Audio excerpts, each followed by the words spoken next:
Already seated at the panel is Sister Janice Otis. She's a Franciscan sister of the Eucharist. Not already seated at the panel, but I hope soon to join us up here, is Father Ken Hein of the Benedictine community in Jerome, and Sister Mary Louise Deroin, who is a Holy Cross sister. So if you would join us, and we'll be eager to hear your vocation stories.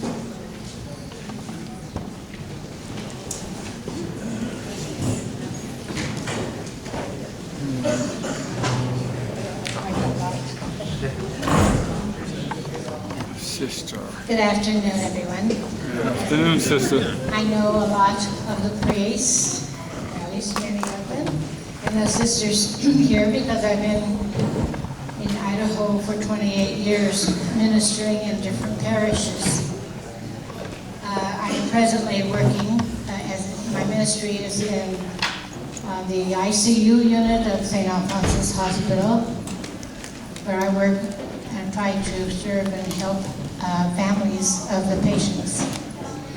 I was there this morning, and it was a very, very busy morning, and I was hunting for a priest. Finally, we got a hold of Father Monsignor Morgan, who always answers our call, and that is a wonderful thing. We had 7 people to be anointed immediately. I think I received my vocation, to religious life, from, first of all, from my mother. My mother was a wonderful Catholic. Born and raised in Belgium, was put in a convent school in France when the World War, the Germans were coming into her town. And her father brought her and her 4 brothers to this country. And she had to take care of them. At 14, she had to take care of her 4 brothers and her father on a farm in Eagle. She often told me the story that she was raised in the convent and the sisters were so good to her. And I think that was just the very beginning of thinking about religious life.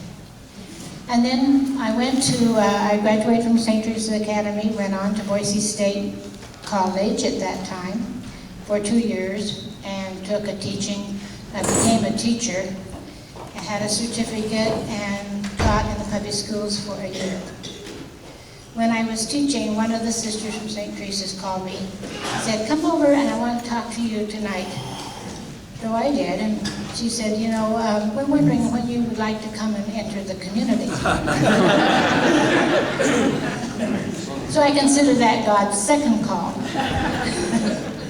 Well, I had just signed a contract with the superintendent of schools, Boise schools, to teach the next year. So I had to go back to the superintendent and ask to be relieved of that contract.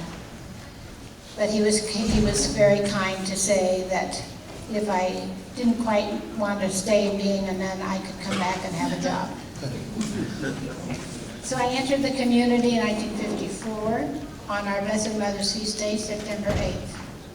After 3 years of formation, we were missioned on our first mission.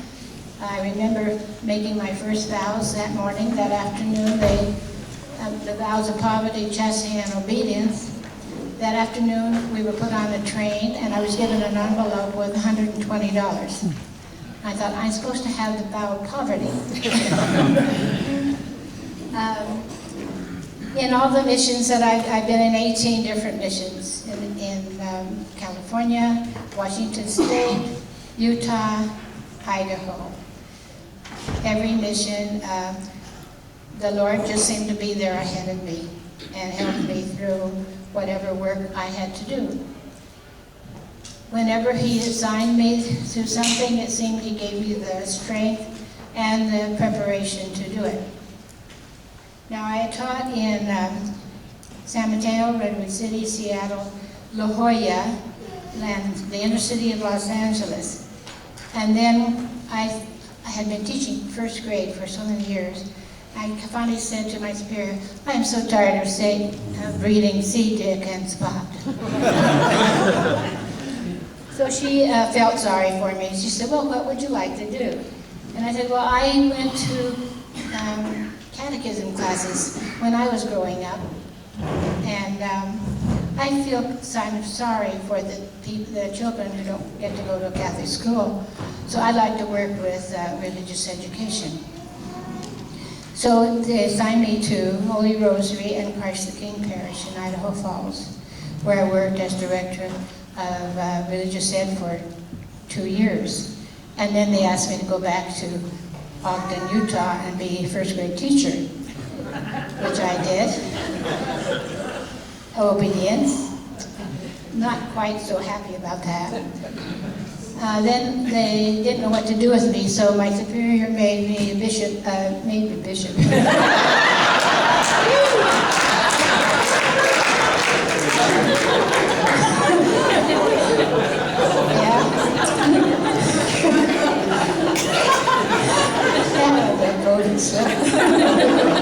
Great classes. I went to a Bishop Glass school in Salt Lake City to be principal for a while. And then I went into St. James Parish in Ogden as associate pastor, Sacred Heart Parish in Boise. I came back to Idaho. And I was worked as a pastoral associate in the parish for about 5 years. And then Bishop Trinan called me one day. He said, Mary Louise, how would you like to go and be a pastoral administrator? I have these 3 little parishes and I need someone to help take care of them. Sister Bernice, a Benedictine sister, had been there for a few years and she had to leave to take care of her father. So with the permission of my community, I went to Hagerman, Wendell, and Eden.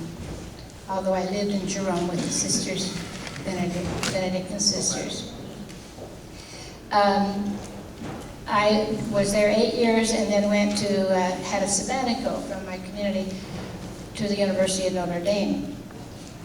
And then I got a call at Notre Dame when I was finishing that from Father Jerry Dye, who was he had been asked to take 2 parishes, New Plymouth and Payette.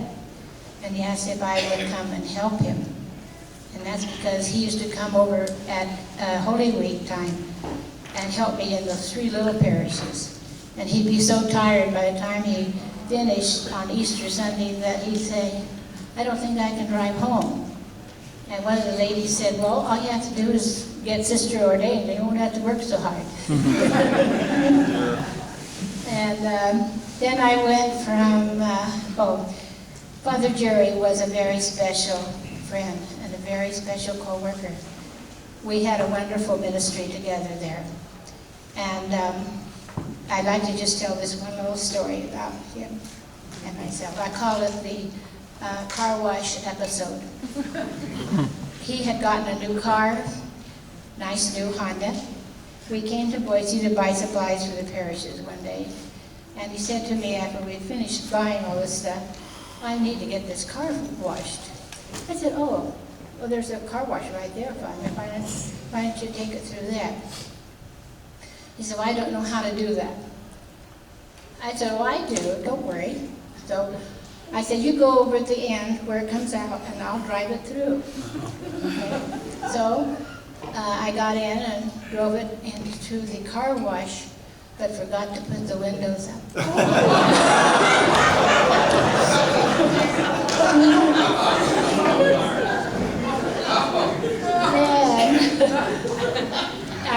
It was very embarrassing. Anyway, I got into the car wash and the water came bursting at me, just straight at me. And I didn't know how to get the windows up.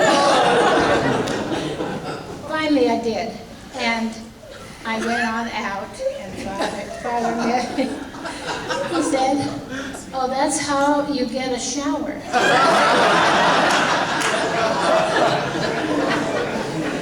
And his sense of humor didn't stop there. He said to me, now we have to go to the diocesan office because I've got to turn in these papers. I said, oh, Father, well, I'll stay in the car. I said, I am soaking wet, from head. The car didn't get hardly any water in it.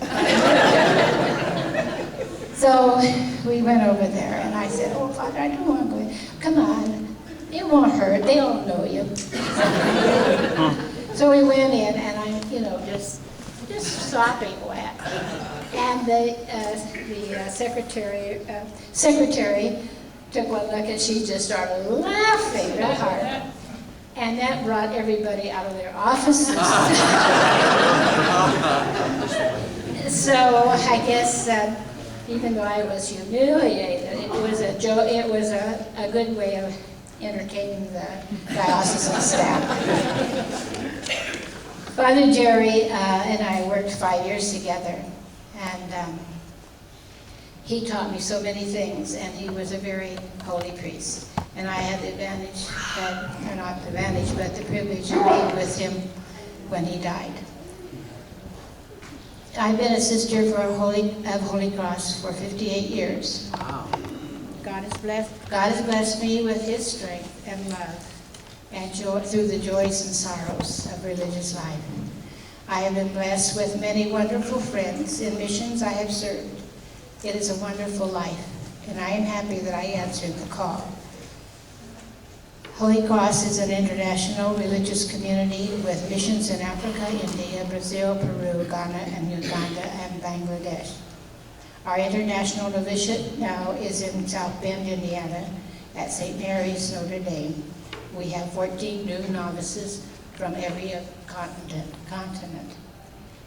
And I'd like to, because of the publicity right now with Rome not being too pleased with us sisters, I'd like to read this prayer that I'd like all of you to kind of say in your hearts with me.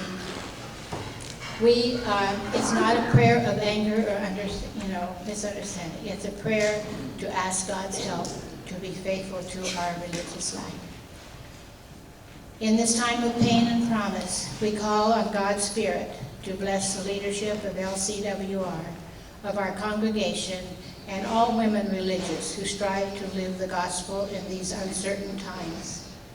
We call on the Spirit of God to reveal the way forward that is faithful to God's dream for us and our lives together. May all who are called to engage in prayer and conversation come to the table with hearts that are open, transparent, and faith-filled. May their reflection be marked by a deep listening to the voice of the Spirit at work in our world. May the holy ones who have gone before us inspire us by their courage and wisdom and affirm that we are not alone. May we continue to faithfully live the questions of our time and witness to the people of God that we are women at home with mystery and filled with fierce hope for our shared future.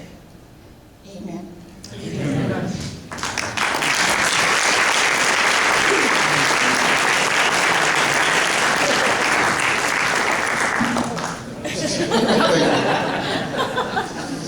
Father Ken Hein. Thank you. We're supposed to tell our vocation story. And I think all of us can look back at our life and find moments that we could call formative moments that really formed our life. And the one that comes to my mind most strongly as formative for my religious calling to religious life, happened when I was about 4 years old. My family, I was number 7 out of a family of 12, eventually anyway, and we lived out in the country 5 miles out of Longmont, Colorado. And one Saturday evening, in those days, you went to town on Saturday night if you lived out in the country and did your shopping. Stores stayed open till late. And anyway, my parents then took me along with them to give me the grand experience of the big city of Longmont, which at that time must have been about 5,000 people, you know. So anyway, we're going down the street, and I am fascinated by a gentleman who is walking down the street toward us, and he's playing an accordion, and he's being led by a dog.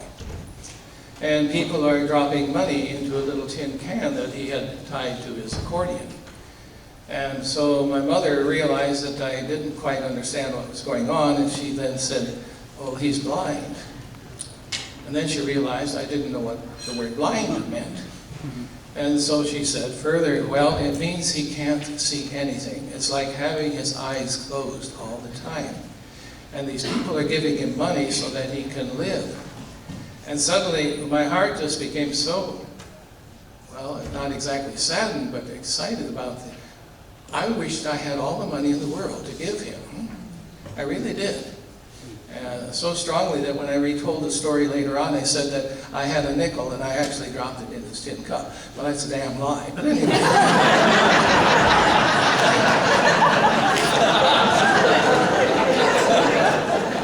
Yes. There are darn lies and there are damn lies. But anyway, that's how strongly I felt about it. Then, not too long after that, again, another formative moment that reinforced that particular experience was when my dad took me to a little carnival in a neighboring town. I don't think it was Longmont, I think it was Berthoud, Colorado, even smaller, like 300 people then. And I saw a lady eating cotton candy. And it was apparently strawberry because there were little bright spots of red on it. And I thought, that was so sad. She had to eat whatever that it was, and it was bleeding. And I really felt sorry for her. So those were formative moments. Then, occasionally, the parish priest from Longmont, who was a Benedictine priest, that didn't make any difference to me at that time. In fact, I didn't know there were secular priests until I was graduated from college, I think. You know. But anyway, he would come to visit the family, and he would hold me in his lap, and he would open up his coat and give me a holy card. And I thought, oh, that's really kind, huh? You know, nice. And when I grow up, I want to be like that. So I wanted to grow up and just simply be a kind person. So I was impressed with the ministry of kindness throughout my early life. Then got off to school, and in first grade, it was a Catholic school. Sister Mary Mercy asked, "How many of you want to be a priest?" Well, all the boys raised their hands, and then how many of you girls want to be a nun? And all of the girls raised their hand. Huh? Well, by the 8th grade, with that question being asked by my 8th grade teacher, I was the only one raising my hand. So I was fairly committed and strong in that resolve. And I was hoping that after 8th grade I would be able to leave and go off to seminary. In those days you still had the minor seminaries, the high school seminaries, but that was out of the question, because when I was in the 2nd grade, my father was killed in a car accident. And the last child in the family, number 12 of the children, I was number 7 out of 12, was born a month after my father was killed in a car accident. So it's out of the question, doing anything that's going to cost money in any sense at all. I mean, they could hardly afford to get us on through grade school, Catholic grade school. Of course, public high school was then free for us in Colorado. But going on to the seminary was certainly out of the 8th grade, it was out of the question. And not only that, we all, the children in the family, had to support the family. My oldest brother at that time was in the 8th grade and had to drop out of school and did not complete the 8th grade. He took over my father's work. My father was self-employed, and it was ditch digging, but handwork, but also he had made a machine that would do the ditching, the trenching, and then he would lay tile in the trenches that would drain off water from alkaline land so that it could become productive farmland. So that was his business, and my brother then took over that business and finished up the contracts that my father had. So he never finished the 8th grade even. He's always been a hero in my eyes. About 7 years ago, he died though, on the job in working on a railroad line, taking out the railroad line actually in the Salt Lake. And a storm came up and took down his tugboat and him with it. So anyway, but we all did our share of supporting the family. I worked in the summertime with lawns, mowing lawns and so forth. Also had a job, an after-school job of washing dishes in a bakery. And so that money all went to the support of the family. There was no, the only insurance income that came off of my father's death was $1,000 from Knights of Columbus Insurance. In those days, self-employed people did not pay into Social Security, so there was no Social Security benefits coming to the family. We had to support ourselves entirely. Anyway, after high school, though, I did get off to the seminary. And I started with the Society of the Divine Word, whose initials are SVD, Societas Verbi Divini. And I was interested in the priests who were in Denver, because we were in Longmont, not far from Denver, and they were the Vincentians. And when I saw SVD advertised in the Sunday Visitor, I thought that meant St. Vincent de Paul. And so I wrote to them, and they were interested in me, and I was interested in them, and I think it was a good choice. But nevertheless, when I went off to seminary with them for a couple of years, I developed or found out that I had terrible allergies and was not really cut out to be a missionary priest. And so I decided then to join the monastery, Benedictine Life, which was then in Canyon City, Colorado. And my own pastor, the one that had given me the holy cards when I was a kid, was from that monastery. So I joined there, and that was, I think, very fortuitous. Then I had 2 years of college behind me, though, with the Society of the Divine Word. And so when I made my vows, first vows, anyway, temporary vows, then I finished up my college at St. Benedict's in Atchison, Kansas, a Benedictine monastery. And after that, I spent a year teaching English in the Abbey School. Some people say, what did I teach? I said, well, mostly idiots, but...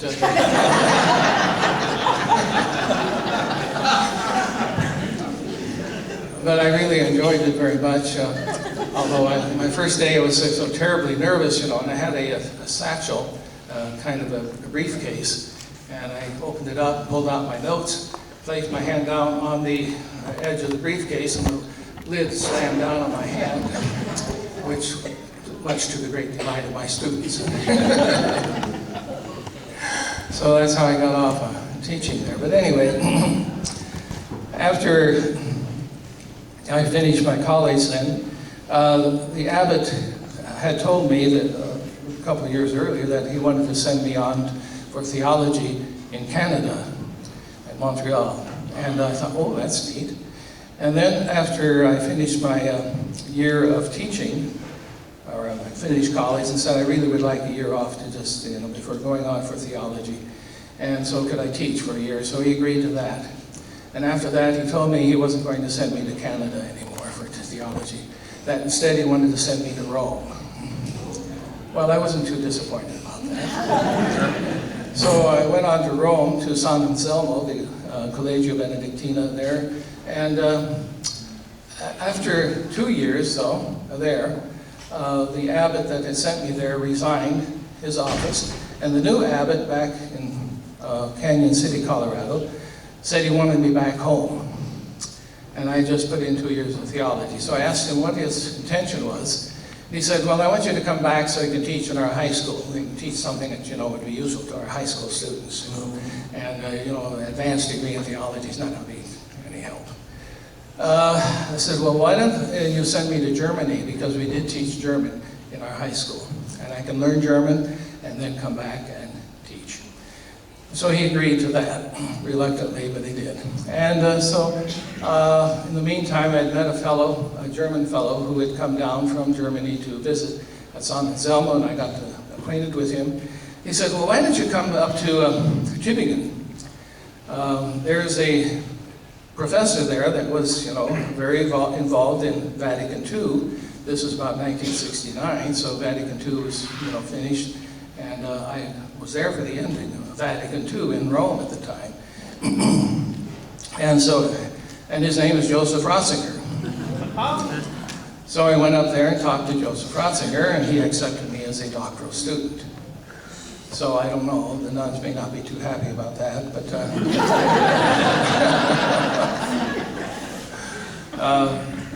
but when you're in a position of leadership, you don't have as much leadership as you think, and I'll explain that in a moment. After I finished my degree in theology, got a doctor's degree, then came back to the United States in 1972.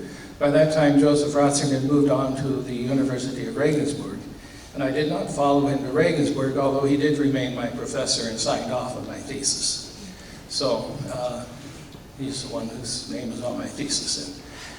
And I came back and did teach in our high school and also at the seminary in Denver, at St. Thomas Seminary, for a couple of years. Then, after a while, our Abbey school was floundering because we had, when I came back in 1972 from Europe, and I found that 40% of my confreres had left the monastery. In other words, over a period of 10 years, we lost 40% of our community, just left, or else died, but for the most part, they just left.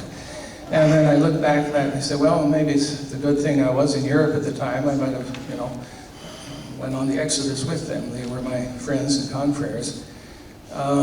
So God works in mysterious ways. In 1967, is that right? No, 1967, 69, I went off to work at Army Fitzsimmons Medical Center in Denver as a chaplain, and I really liked that very much. And then eventually I was elected abbot of Holy Cross Abbey, though. And that's when I can tell you, when you're in leadership, you don't get to lead. You really are very much at the service of everyone else. So, and that's still the case. Because when Holy Cross Abbey had to close for lack of vocations, lack of future, we didn't have young men coming in. And so while we were still able to breathe, the decision was made that we would disperse. And so I first went to the monastery or St. Walburga's Abbey, Benedictine Sisters in northern Colorado, to be chaplain there. I really loved the place and the people very much, but I missed community life. I missed being able to participate fully in the liturgy. I could not sing soprano with the rest of them. So, and Sister, they had a new abbess, was elected in the meantime. She told me, I can see in your face that you're not really fully at home here. And so it would be good if you, try to find a Benedictine community again. So I agreed with that. And then I came to Jerome, to the Monastery of the Ascension in Jerome. And I came to retire, and then they elected me prior. And so that is my vocation story. Thank you very much.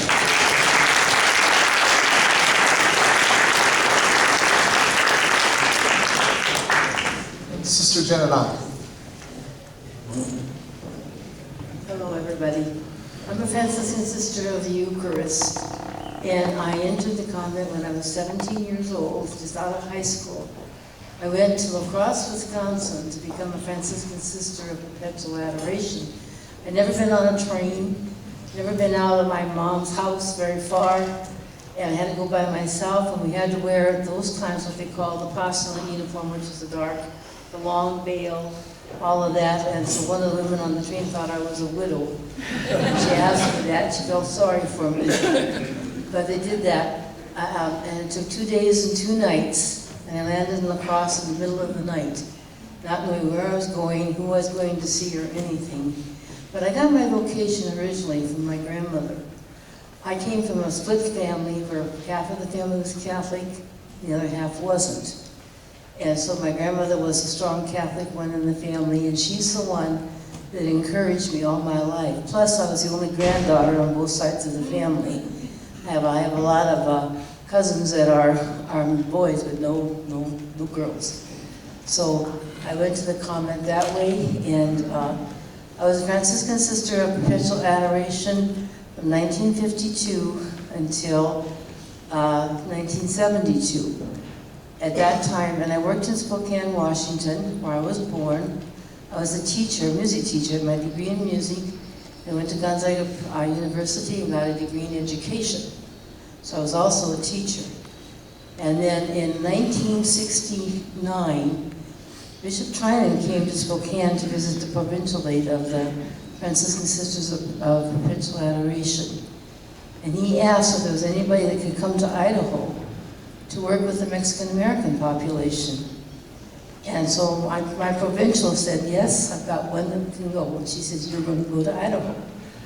And I said, well, I don't know Spanish. I had no idea. So I came to Idaho in 1969, and my mission here was, I was assigned in Blackfoot.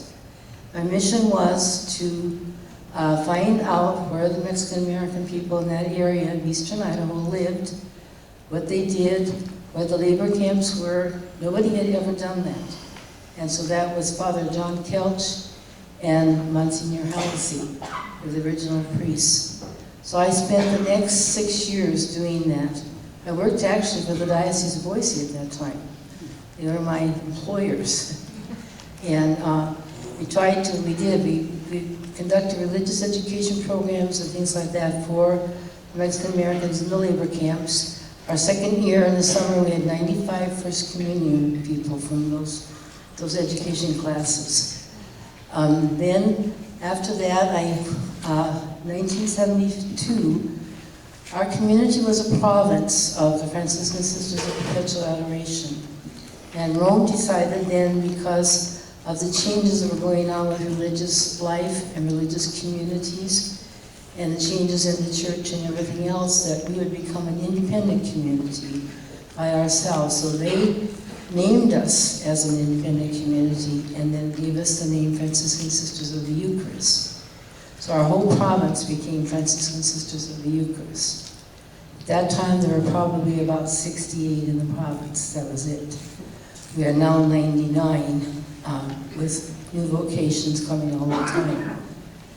Anyway, I was at Blackfoot, and I taught in migrant education in the Blackfoot school system, besides working on the other. When they closed the school in Blackfoot, we had to find a place to go. So we decided, looked around, and we came down to Pocatello. It's actually not in Pocatello itself. We live 10 miles, 12 miles west of Pocatello. And we founded what was called the Franciscan Family Life Center. Mother Mona Brunner and myself, I am the co-founder of that center. There were just 4 of us. We were on land. I was a city girl, didn't know anything about animals, didn't know anything about gardens. And so I learned how to milk goats, I learned how to take care of animals, I learned how to garden, and I learned how to do irrigation lines. And so we did that. I worked then as a mall manager for the Pocatello Mall, as a sister, because we were self-supporting as a community. So we continued with that type of work, and I kept working with the Mexican Americans even at that time for another several years.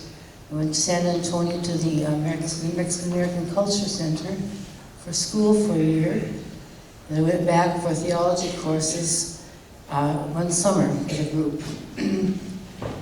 And all during this time, we were conducting religious education classes. And since then, I have gone back to school. I have my 3 years of accounting finance in, but that's all changed again, because I taught school. But I worked for the Community Action Agency in Pocatello for 21 years. And so we worked on all kinds of problems. After that, they needed a new principal for our own school that we had in Pocatello, so I became the principal of that school for 4 years, and then it was my job to close the school in 2010. So we did that, and One of my highlights of my life in Idaho was traveling in the summer with Bishop Flores from San Antonio. We visited all the areas of Idaho that had the migrant workers and Mexican-American residents. And our community has worked on the reservation of Fort Hall. One year we taught religious education on Sundays to the children of Fort Hall, worked with the adults. And we have also taught and worked in the parishes, conducting retreats, conducting workshops, worked with children, worked with all those different kinds of things. Now I don't have Alzheimer's, but I have an old timer. So I don't have a full-time job as a paid job. I volunteer right now at the hospital with a cancer center, and I work with chemo and radiation patients. And I've been able to actually see some of the results of people that have been out of the church for years that have come back to the church, which has been a great highlight for me in that work, and everything else. So that's what I'm doing. Besides we still teach music, still work at the center. We have 9 sisters in our center now, and we have a sister that's been in the nursing home for 6 years that we're going to bring home this next week. She has Alzheimer's, and we want her to be able to die at home, so we'll take care of her. That's one of our philosophies of our community, is to take care of our own sisters. So we all work together in the diocese. We work with Holy Spirit Parish and other parishes, and so that's been my life, and I've enjoyed every one of it. 60 years this year in September when I entered the communities.